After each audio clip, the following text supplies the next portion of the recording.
ahorita estuviéramos hablando de 4 personas desaparecidas.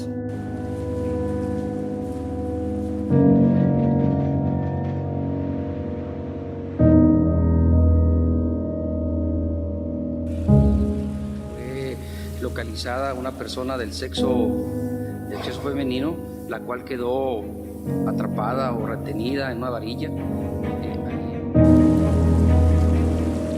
Luego la aclaración que es la señora Ofelia Rodríguez González, la cual su esposo sabemos que anda participando en la búsqueda también.